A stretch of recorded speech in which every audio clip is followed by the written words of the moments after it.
কিন্তু আমাদের জ্ঞান হয়ে গেছে কিতমিরের মতো। কি বললাম কিতমির, কি বললাম বলুন? কিতমির বলুন, উচ্চারণটা করুন। কিতমির, কয় হস্যই ত মো ময় দীর্ঘই র, কি হলো? কিতমির। কিতমির মানে শুনবেন, শোনেন বলে দিচ্ছি। এই কিতমির শব্দটা কোরআনের এক জায়গায় আছে, সূরা ফাতিরের। কিতমির কাকে বলে শুনুন। কিতমির জান্নাতি একটা কুকুরের নাম। আর কিতমির শব্দের অর্থটা কি শুনে নিন, শুধু কিতমির শব্দের অর্থটা শুনুন, চমকে যাবেন। আচ্ছা বাবা, খেজুর আপনারা খান তো? বলুন না। আচ্ছা, খেজুরের আটিটা দেখেছেন? আচ্ছা, আটির গায়ে দেখবেন একটা পাতলা পর্দা থাকে না? ওই পর্দাটার আরবি হলো কিতমির। ওই পর্দাটার আরবি হলো কিতমির। আল্লাহ বলছেন মা ইয়ামলিকুনা মিন কিতমির। ওরে দুনিয়ার মানুষ, আমার উপরে ভরসা না করে অন্যের উপরে ভরসা করে কাজ করবি, আমাকে না ডেকে অন্যের ডাকিস, তারা কিতমিরের মতো উপকার তোদের করতে পারবে না। কিতমির মানে ওই খেজুরের আটির গায়ে যে পাতলা পর্দাটার মতো তারা উপকার করতে পারবে না। কোরআনে আছে। তোর কিতমির শব্দের মানেটা জানা গেল? যখন আপনি খেজুর খাবেন, দেখবেন খেজুরের গায়ে একটা আটির গায়ে দেখবেন একটা পাতলা পর্দা আছে, ওই পর্দাটা বের করবেন, পাতলা, ওইটার আরবি হলো কিতমির। চলো, আল্লাহর নবী খেজুর খেতে ভালোবাসতেন, আপনিও খেজুর খাবেন। মনে মনে বলবেন নবী খেয়েছেন তাই খাচ্ছি, সুন্নাত আদায় হবে, ইবাদত বলে গণ্য হবে। 3 নাম্বার প্রিয় খাবার ছিল নবীজির, কি জানেন? নবীজির প্রিয় খাবারের নাম হলো কি, শুনলে চমকে যাবেন। 3 নাম্বার নবীজির প্রিয় খাবার ছিল দুধ। দুধ, খাঁটি দুধ, খাঁটি দুধ, ভেজাল মার্কা দুধ নয়। আমরা মদওয়ালাকে কি বলি? দুধওয়ালাকে কি বলি? দুধে পানি মেশাচ্ছি তো, আর মদে পানি মিশিয়ে পান করি, ঠিক না বেঠিক? দুধ হলো হালাল, মদ হলো হারাম। দুধওয়ালাকে বলি দুধে পানি দিবি না, আর মদ এমন খাবার, মদে পানি মিশিয়ে পান করি। বাড়িতে গিয়ে ভাববেন পার্থক্য এইটুকু।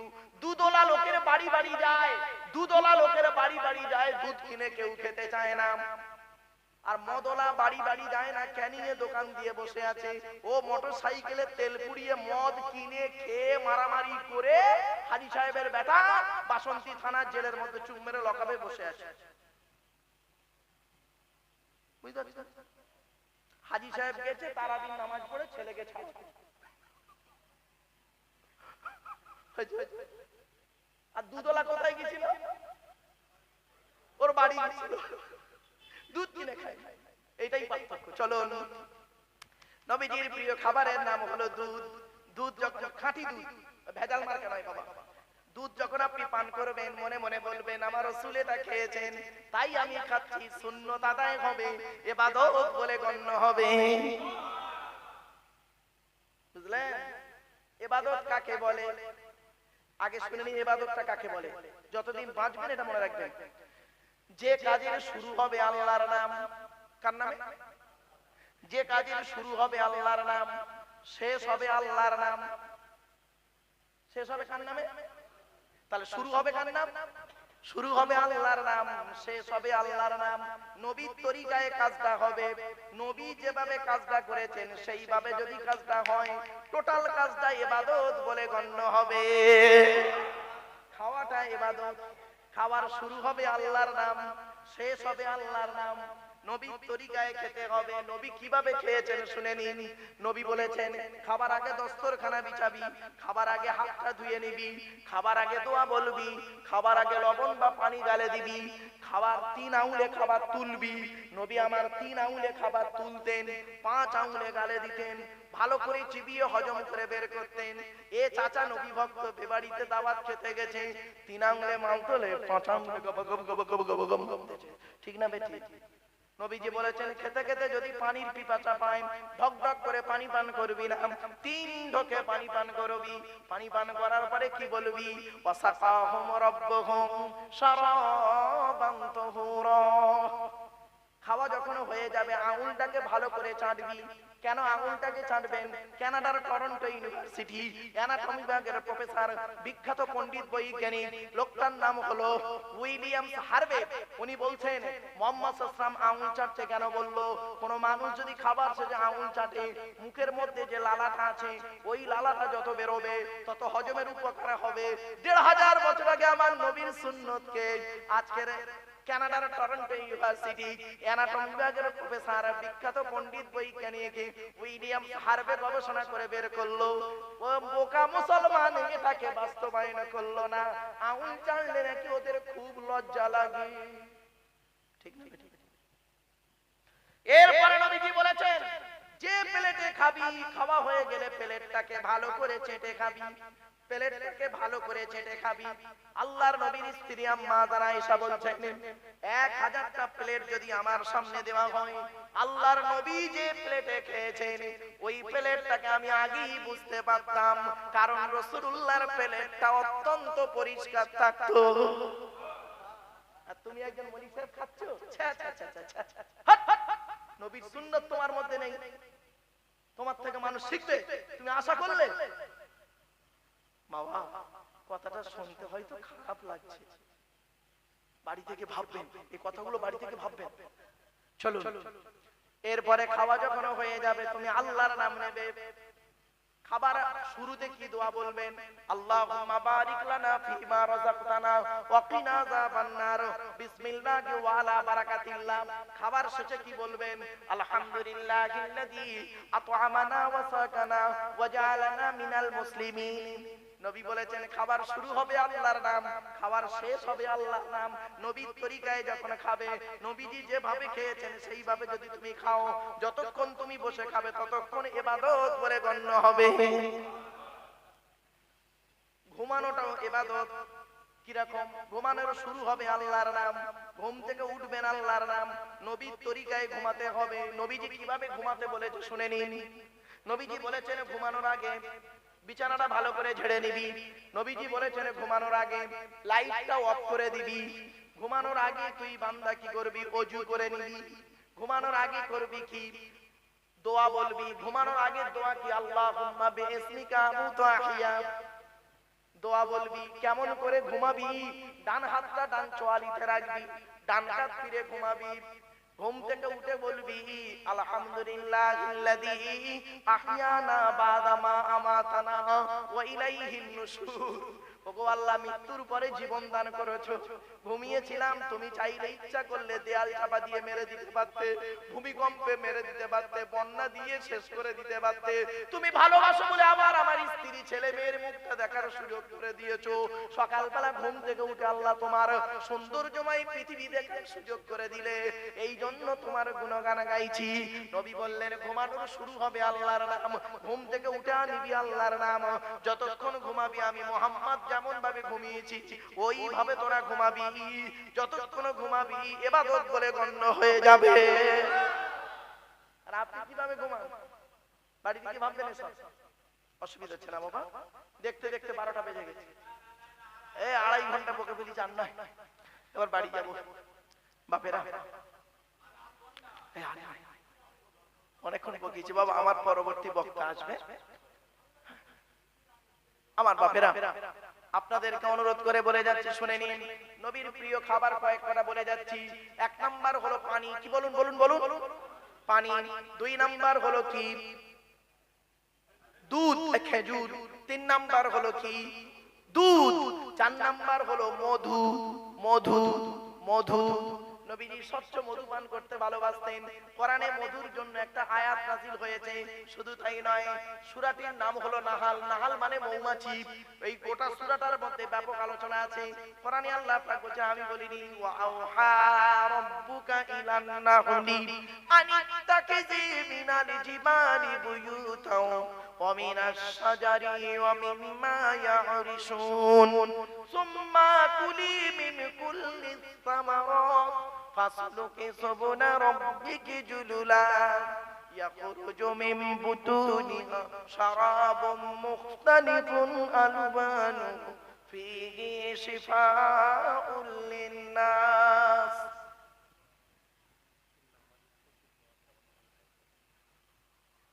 আমার বাপেরা অনুরোধ করে বলে যাচ্ছে, এই কথাগুলো একটু মাথায় রাখবেন। এবার আসছি, নবীর প্রিয় খাবারের নাম হলো মধু। এরপরে নবীর প্রিয় খাবারের নাম বলে দিচ্ছি, শুনে নিন। মাশরুম। মাশরুম শুনেছেন? বাবা মাশরুম নাম শুনেছেন? হ্যাঁ, মাশরুম, মাশরুম দেখেছেন তো? এই মাশরুম হলো নবীর প্রিয় খাবার। শুধু তাই নয়, নবীর প্রিয় খাবারের নাম হলো কি জানেন? ভালো করে শুনে নিন। পেস্তা বাদাম, কাজু বাদাম, কাঠ বাদাম এবং শুধু আখরোট, কিশমিশ আর মধু আর কালো জিরে, এই সাতটা খাবারকে একত্রিত করে নবীজি খেতে ভালোবাসতেন। বাবা যাদের হাঁটুর ব্যথা রয়েছে, বয়োজ্যেষ্ঠ লোক, এই সাতটা খাবারকে মধুর সঙ্গে মিক্স করবেন, করে প্রতিদিন 1 চামচ করে 2 চামচ করে রাতের বেলা ঘুমানোর আগে খেয়ে ঘুমাবেন। দেখবেন আল্লাহ পাক আপনার দেহের যে হাড়ের জড়তা গুলো রয়েছে, আল্লাহ চাইলে নিরাময় করে দেবে। আমার বাপেরা শুনে রেখে দিন, নবীজির প্রিয় খাবার ছিল কি জানেন? রায়তা। রায়তা বোঝেন? এখন রায়তা বলা হয়, তখন হতো কি জানেন? নবীজি করতেন কি? টক দইয়ের সঙ্গে ফল কুচো কুচো করে খেতে ভালোবাসতেন। নবীজি দুটো সবজি খেতে ভালোবাসতেন। একটা সবজির নাম হলো কি জানেন? কদু বা লাউ। লাউ। আর একটা সবজি খেতে নবী ভালোবাসতেন, সবজিটার নাম হলো কচি শসা। কি বললাম? কচি শসা খেতে নবী ভালোবাসতেন। কানাডার বৈজ্ঞানিক গবেষণা করে বলল, মুহাম্মদ সাল্লাল্লাহু আলাইহি ওয়াসাল্লাম কচি শসা কেন খেতেন দেখি? কেন কচি শসা খেলে কি হয়? ব্রেন ঠিক থাকে, সুগার ঠিক থাকে, প্রেসার ঠিক থাকে, হার্ট ঠিক থাকে, লিভার ঠিক থাকে, পেট পরিষ্কার হয়। শসা নিজে হজম হতে পারুক আর না পারুক, অপরকে হজম করে মাল বের করে দেয়। 1500 বছর আগে নবী যে খাবারটা খেলেন, সেইটাকে নিয়ে গবেষণা করলো। আরে মুসলমান স্যালাড বলে চালিয়ে দিও। ঠিক না বেটি? এরা বিরিয়ানির সাথে স্যালাড বলে চালিয়ে দিল। নবী যে খেয়েছে এটার প্রতি এদের গবেষণা নেই। আসলে কেউ বলেনি তো আপনাকে।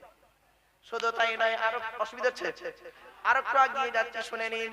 নবী দুটো মাংস খেতে ভালোবাসতেন, 2 রকম গোশত খেতে নবী খেতে ভালোবাসতেন।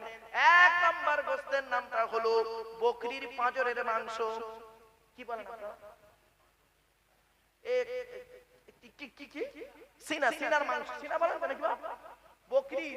বকরি সিনার মাংস খেতে নবী ভালোবাসতেন।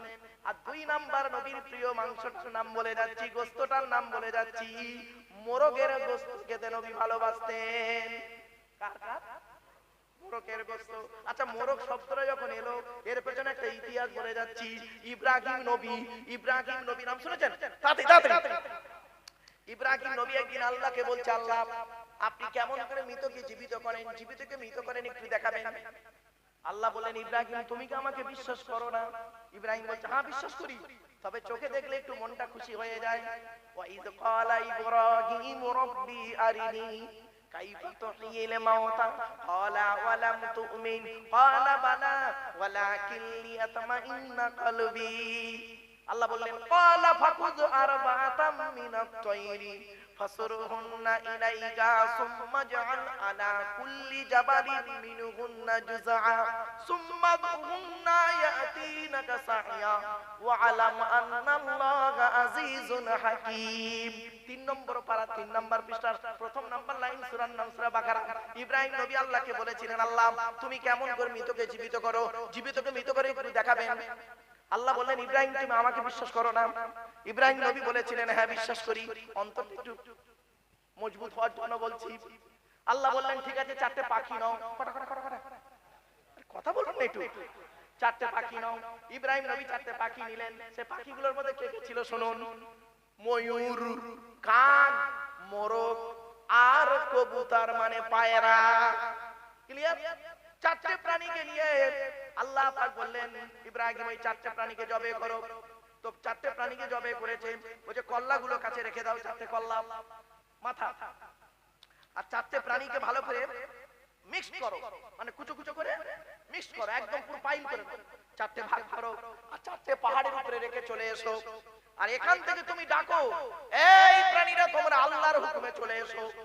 তুমি খালি বলে দেখো কি হয়। দেখো, যে ইব্রাহিম নবী এই কথাটা বলেছে, সঙ্গে সঙ্গে মহাশূন্যে করেছে কি? মোরগ, কাক, ময়ূর আর পায়রা 4টে প্রাণী কল্লা কাটা হয়ে গেছে। জোরে বলুন সুবহানাল্লাহ। জোরে বলুন মুসলমানের বাচ্চা, আল্লাহর গজব পড়ে যাবে এত সুন্দর কথা শুনে, কোরআনে আয়াত শুনে।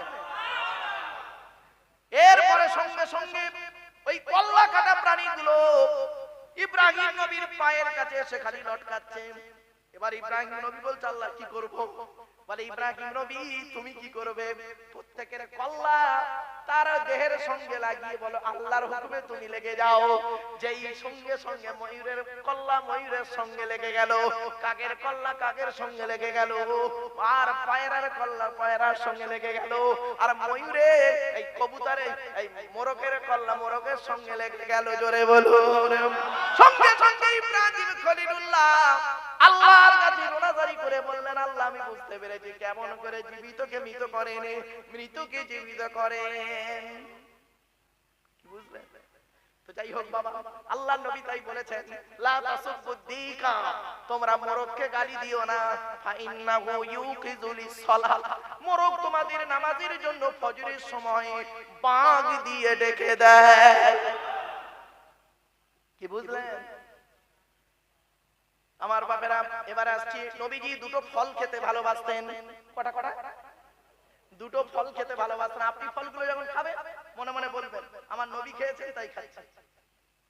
সুন্নাত আদায় হবে, ইবাদত বলে গণ্য হবে। কি ফল শুনে নিন। নবীজি সিজনের ফল খেতেন। সিজনের ফল বুঝেন বাপেরা? ওই কাঁঠালের সময় কাঁঠাল, আমের সময় আম খেতেন, সিজনের ফল খেতেন। আর পার্সোনাল ভাবে দুটো ফল খেতে ভালোবাসতেন। এক নাম্বার হলো রুম্মান।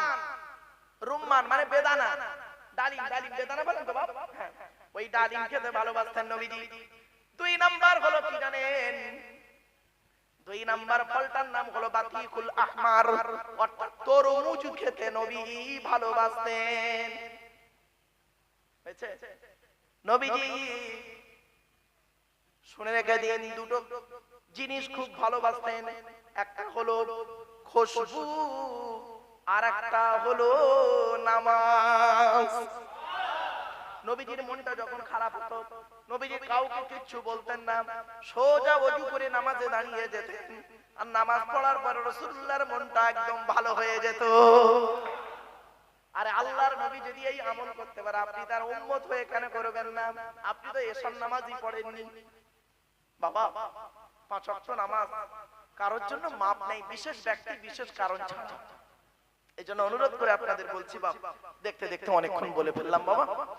ভাষাগত দিক থেকে ত্রুটি হলে ক্ষমা করবেন। পরবর্তী বক্তাকে নিয়ে আসেন। আর 2-5 মিনিট আমি আপনাদের কাছে আলোচনা রাখবো। আপনার 12টা বেশি আর যাব না বাবা। আপনাদের পরবর্তী বক্তাকে নিয়ে আসেন। আপনাদের অনুরোধ করে কথাগুলো বলছি, আপনারা বাড়িতে গিয়ে ভাববেন, বাড়িতে গিয়ে কথাগুলো একটু মূল্যায়ন করবেন। অনেক কথা আপনাদের সঙ্গে শেয়ার করলাম, অনেক কথা বললাম বাবা।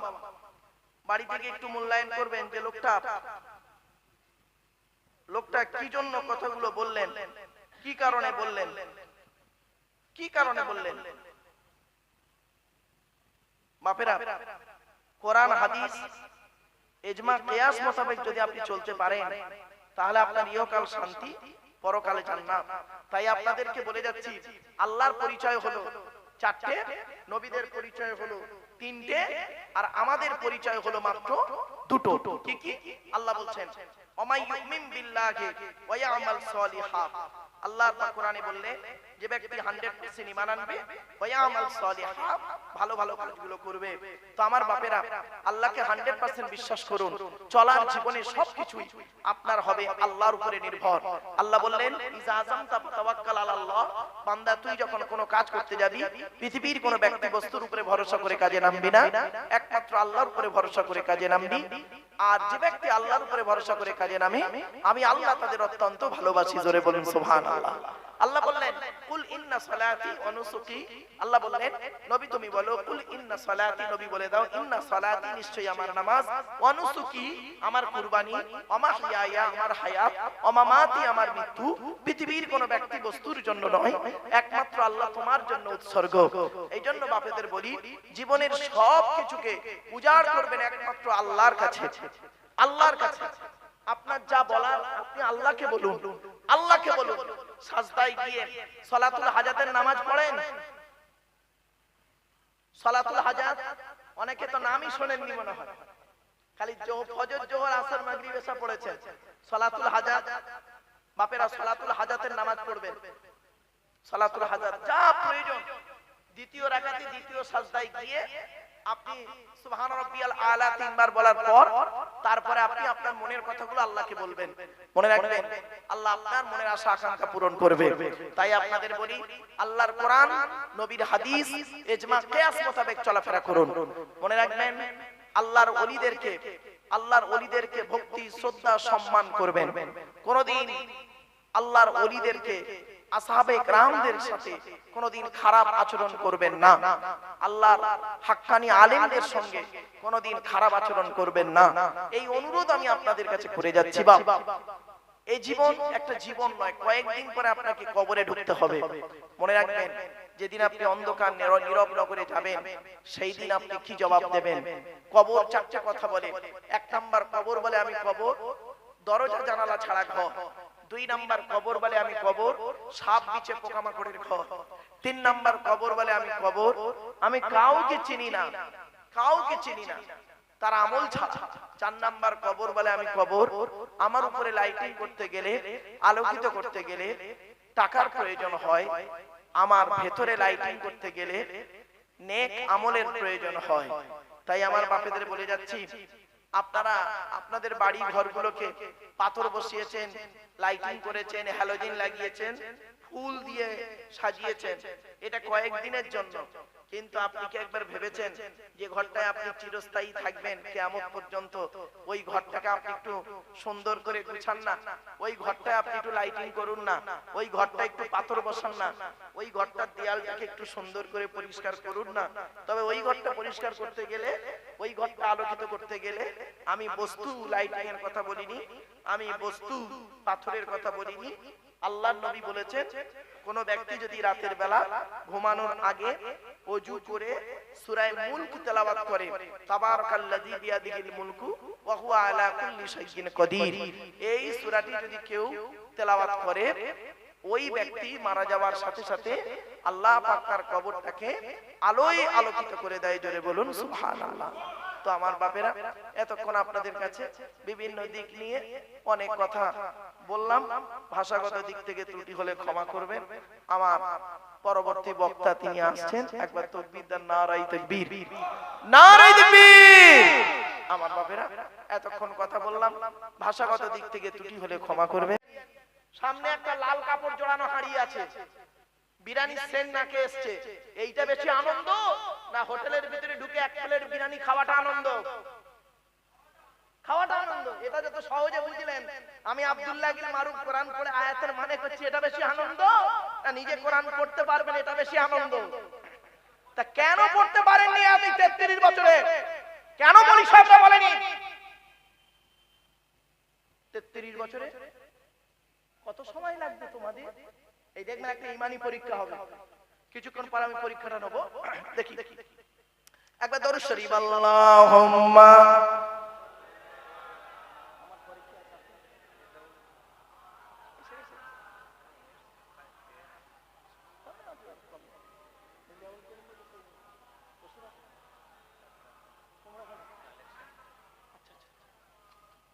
আচ্ছা বাপেরা, এই জলসা আগামী বছর হবে, এই জলসা আগামী বছর হোক।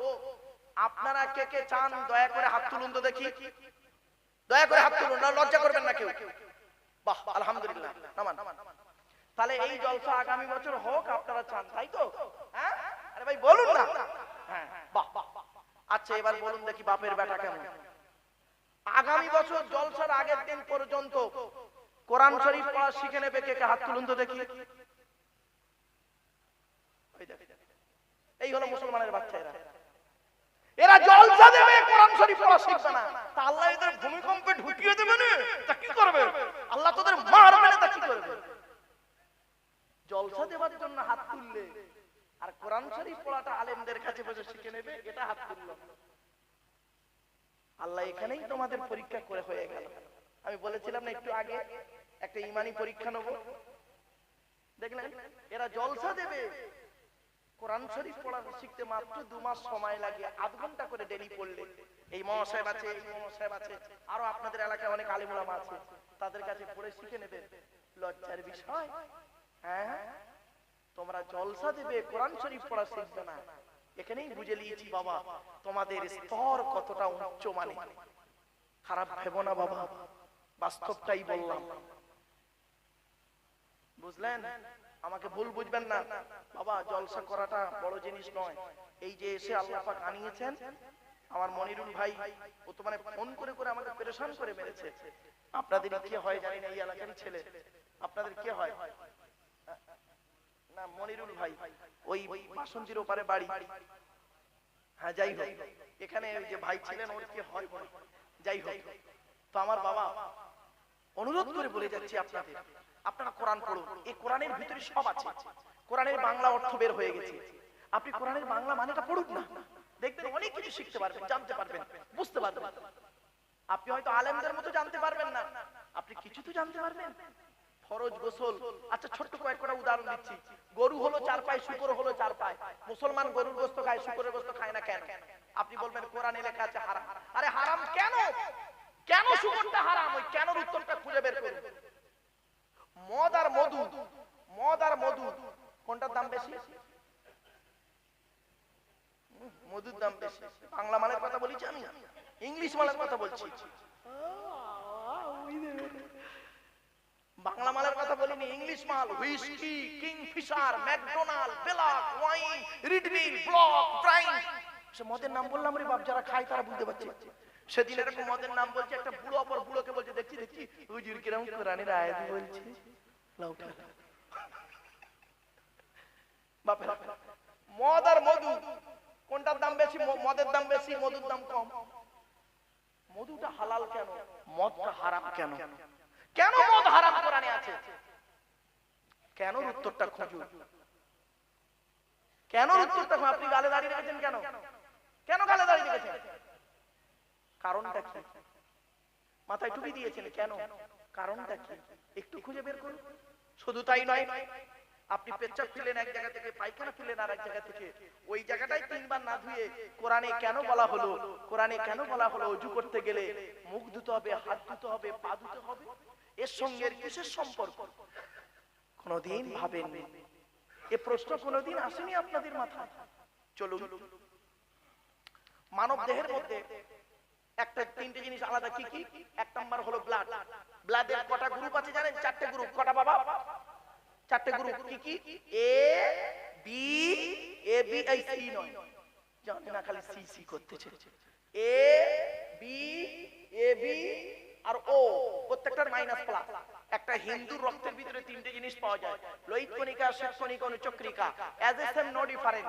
একটা মুসলমানের রক্তের ভিতরে এই 3টেই পাওয়া যায়, লোহিত কণিকা, শ্বেত কণিকা, অনুচক্রিকা। কিসের পার্থক্য করেন হিন্দু মুসলিম? খবরদার নয় বাবা, যে যার ধর্ম সে তার করুন, নিজেদের মধ্যে মারামারি ঝগড়া করবেন না, এই অনুরোধ করে যাচ্ছি। ভ্রাতৃত্ববোধ বজায় রাখুন। চলো, 1 নাম্বার হলো ব্লাড গ্রুপ আলাদা। 2 নাম্বার হলো, 2 নাম্বার কি আলাদা শুনুন। আচ্ছা, আমাদের সৃষ্টিকর্তা আমাদের সৃষ্টি করেছেন, তাই তো নাকি? আরে ভাই বলুন না। আচ্ছা, আমাদের আল্লাহ পাক সৃষ্টি করেছেন, কতটা সৃষ্টি করেছেন? গোটা দেহটা তৈরি করেছেন না অর্ধেকটা?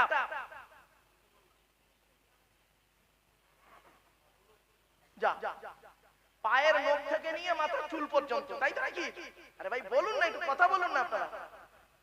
পায়ের নখ থেকে নিয়ে মাথার চুল পর্যন্ত গোটাটাই সৃষ্টি করেছেন। আচ্ছা, যিনি গোটা দেহটা তৈরি করলেন পায়ের নখ থেকে নিয়ে মাথা পর্যন্ত, তিনি আবার কেন আলাদা করে বললেন আমি তোদের দুটো চোখ তৈরি করিনি, আমি তোদের দুটো কান তৈরি করিনি, আমি তোদের জিভ দিইনি, আমি তোদের দুটো ঠোঁট দিইনি, আমি তোদের দুটো হাত দিইনি, তোদের দুটো পা দিইনি, তোদের বোঝার জন্য হৃদয় দিইনি? এসব আলাদা আলাদা করে নাম বললেন কেন? আলাদা আলাদা করে নাম বললেন কেন? নিশ্চয়ই কিছু কারণ আছে। আলাম নাজআল লাহু আইনাইনি ওয়া লিসানান ওয়া শাফাতাইন ওয়া হাদাইনাহুন নাজদাইন। আল্লাহ বলে আমি কি তোদের দুটো চোখ তৈরি করি নাই? আমেরিকার 10 জন বৈজ্ঞানিক তারা গবেষণা শুরু করলো, কোরআনে কেন আল্লাহ বলল গোটা দেহ যিনি তৈরি করলেন চোখটাও তো দেহের মধ্যে, ঠিক না বেঠিক? আবার কেন আলাদা করে বলা হলো চোখ তৈরি করি নাই? চোখকে নিয়ে গবেষণা করতে করতে বের করে ফেললো কি শুনে নিন, বলছে এই পৃথিবীর জমিনে যত মানুষ এসেছে, যত মানুষ আসছে আসবে, কারো চোখের রেটিনার সঙ্গে কারো চোখের রেটিনার কোনো মিল পাওয়া যাবে না। সঙ্গে সঙ্গে ওই বৈজ্ঞানিক গুলো ইসলামের কালেমা পড়ে মুসলমান হয়ে গেলে। এই জন্য দেখবেন আধার কার্ড করার সময় অফিসাররা আপনাদের বলেছিল চোখটাকে বড় করে চান, কেন জানেন? শুনে নিন, খুনিকে আইডেন্টিফাই যখন করা হয় তখন ফিঙ্গারপ্রিন্ট যখন ম্যাচ করে না, তখন ধরুন একজন, একটা উদাহরণ দিচ্ছি, আমি স্টেজে এখনই করলাম কি আপনাদের গ্রামের সন্তান মাওলানা খলিল সাহেবকে আমি ছুরি দিয়ে মেরে দিলাম। আর ধরুন আপনাদের আরেকটা গ্রামেরই সন্তান ছিল, তারা এখন চলে গেছে ওই কাঁঠাল বেরিয়ে নাকি ওই যে ছিলেন কামাল, হ্যাঁ আমার কলতলায় আমার বাল্যকালের বন্ধু যারা মাওলানা ডাক্তার কামাল হাসান, তো ধরুন আমি একে এক ছুরি দিয়ে আপনাদের সামনে মেরে দিলাম, তো এ মরে গেল, আমি এখান থেকে পালিয়ে গেলাম গাড়ি নিয়ে। শুনে নিন, ভালো করে বুঝে নিন, আপনারা করবেন কি? বাসন্তী থানায় আমার বিরুদ্ধে কেস করবেন, ঠিক না বেঠিক? বাসন্তী থানার পুলিশ আমাকে খুঁজে বেড়াচ্ছে। আমি এখন করেছি কি, দীঘায় গিয়েছি, একটা হোটেলে গোপনে লুকিয়ে আছি, খুঁজে আমি ধরুন মোবাইলটা প্রথমে সার্চ করবেন, এখন মোবাইলটা আমি যাবার সময় কলতলায় ফেলে রেখে চলে গেছি, তাহলে মোবাইলও আমার কাছে নেই, আমাকে কি করে খুঁজে বের করবো? আমি খুনি, থানার ওসিও আমাকে চোখে দেখেনি। শুনে নিন কিভাবে বের করা হয়। বাবা, আমি একজন ফরেনসিক ইনভেস্টিগেশন কুইজের আমি একজন অফিসার, আমার গাড়ির সামনে একটা বোর্ড লাগানো আছে দেখবেন, বিশ্ব মানবাধিকার পরিষদ, ওয়ার্ল্ড হিউম্যান রাইটস কাউন্সিল, আমি একজন ন্যাশনাল প্রেসিডেন্ট। বাস্তবটাই বলছি, শুনুন কিভাবে ধরা হয় খুনিকে। প্রথমে আমাকে তারা ধরবে, ধরে করবে, আমাকে প্রথম পাবে না, প্রথমে আমার এই মোবাইল নাম্বারটা পুলিশ নেবে, নিয়ে মোবাইল নাম্বারের সঙ্গে আধার কার্ডে লিংক করা আছে, মনে পড়ছে কি আপনাদের? হ্যাঁ, ওই আধার কার্ডটা বের করবে। আধার কার্ডে দেখবেন একটা স্ক্যানার দেওয়া আছে, দেখবেন হিজিবিজি আছে, থাকে না? ওটা হলো স্ক্যানার, খুব গুরুত্বপূর্ণ জিনিস। শুনে নিন, স্ক্যানার, ওই স্ক্যানারটাই ঢুকবে, ঢুকে মেশিনে ফেলে ওই স্ক্যানারে সব আছে, আমার হাতের আঙুলের 5টা 10টা আঙুলের ছাপ আর চোখের রেটিনা, বুঝলেন? এখন ধরুন আমি বুঝে ফেলেছি যে পুলিশ আমাকে ধরবে, এই আঙুলের ছাপ যদি মিলে যায় আমাকে জেল খাটতে হবে। আমি বুদ্ধি করে করেছি কি, দীঘার একটা হোটেলে গিয়ে দুটো হাত কেটে দিয়েছি, তাহলে আঙুলের ছাপ পেল না। কিন্তু আল্লাহ বলছে তুই হাত কেটে দিলে কি হবে, চোখের রেটিনা তো আর কাটতে পারবি না। এইটা দেখেই তোকে ধরা হবে, কিছু বুঝতে পারছেন? তাহলে 1 নাম্বার হলো ব্লাড গ্রুপ আলাদা, 2 নাম্বার চোখের রেটিনা আলাদা, 3 নাম্বারটা কি আলাদা? ফিঙ্গারপ্রিন্ট। কোরআন বলছে, আমি বলিনি, আয়া সাবুলি ইনসানু আল্লাহ নাজমাআ ইযামা বালা কাদিরিনা আলা আন নুসাউবিয়া বানানা। 29 নম্বর পারা, সূরার নাম সূরা কিয়ামত, 4-5 নম্বর আয়াত। আল্লাহ বলছেন, হে মানব জাতি, তোরা কি মনে করেছিস আমরা মরে গেলে পচে গেলে হাড় হয়ে যাব, কিয়ামতের মাঠে আল্লাহ আর তুলতে পারবে না? কখনোই ভাববি না। এই পৃথিবীর জমিনে যেমন তোদের বুড়া আঙুলের ছাপ যেমন কারোর সঙ্গে কারোর কোনো মিল নেই, কিয়ামতের মাঠে কারোর সঙ্গে কারোর কোনো মিল পাবি না। কোরআনের এই আয়াতকে নিয়ে কে গবেষণা করেছে? কোন মোল্লা মনি সাহেব গবেষণা করেনি। থাইল্যান্ডে চ্যাং ম্যাং ইউনিভার্সিটি অ্যানাটমি বিভাগের প্রফেসর, বিখ্যাত পণ্ডিত বৈজ্ঞানিক, লোকটার নাম হলো তাথাগত জেসান।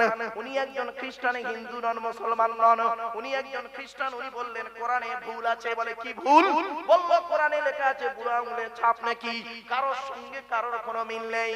উনি করলেন কি, 1000 মানুষের বুড়া আঙুলের ছাপ নিলেন, 1 বছর ধরে গবেষণা করে দেখছে কারোর সঙ্গে কারোর মিল আছে। যখন কারোর সঙ্গে কারোর কোনো মিল পেলেন না, ল্যাবরেটরির ভিতরে দাঁড়িয়ে দাঁড়িয়ে ইসলামের কালেমা পড়ে মুসলমান হয়ে গেলেন। কোথায় আছেন আপনি? আমরা কিন্তু এই সেই কোরআনকে নিয়ে তেল পড়া পানি পড়া ওয়াজ করা খতম করা তাবিজ পড়া ঘর বন্ধ করাতে চালিয়েছিলাম, একবারও আমরা গবেষণা করলাম না। তাই বাপেদের আমি হাতে ধরে বলে যাচ্ছি, কোরআন পড়তে বলেছি কেন? একদিন বুঝতে পারবেন। কোরআন পড়ুন, অর্থ বুঝুন, আলেমদের কাছে বসে কিছু শিখে নিন, জেনে নিন, তাহলে দেখবেন কিছু শিখতে পারবেন, জানতে পারবেন। চলো বিশ্বনবী মুহাম্মদ সাল্লাল্লাহু আলাইহি সাল্লামের সুন্নাতগুলো বলতে গিয়ে চলে গিয়েছিলাম ওইদিকে। আল্লাহর নবীর প্রিয় খাবার ছিল, এক নাম্বার হলো পানি পান করতে ভালোবাসতেন নবীজি। দুই নাম্বার নবীর প্রিয় খাবার ছিল খেজুর। কি খেজুর। খেজুরের সবথেকে উৎকৃষ্ট খেজুরের নাম হলো আজওয়া নামক খেজুর। আজওয়া খেজুর খেয়েছেন বাবা? এই আপনারা আজওয়া নাম শুনেছেন, অরিজিনাল আজওয়াটা এখানে আসে কম। ওই বড় বাজারে যখন গাড়ি নামে না, ওই কোটিপতি লোকগুলোই ওরাই ছেড়ে দেয়। দাম আছে আজওয়া খেজুরের, দাম আছে গো বাবা, খুব টেস্টি এবং খুব আজওয়া খেজুর খুব দামি খেজুর। সবথেকে খেজুরের টপ র্যাঙ্কের খেজুরের নাম হলো আজওয়া। আল্লাহ রাসূল খেতে ভালোবাসতেন। আপনি যখন খেজুর খাবেন, খেজুর কেন খাবেন? কার্বোহাইড্রেট বেশি আছে, প্রচুর পরিমাণ ভিটামিন আছে, প্রচুর পরিমাণ ওর ভিতরে জিনিস আছে। তো মনে রাখবেন খেজুর নবীজি খেতে ভালোবাসতেন। আপনি যখন খেজুর খাবেন মনে মনে বলবেন, আপনি যখন খেজুর খাবেন মনে মনে বলবেন, কি বলবেন? আমার রাসূল খেজুর খেয়েছেন তাই আমি খেজুরটা খাচ্ছি। সুন্নাত আদায় হবে, ইবাদত বলে গণ্য হবে।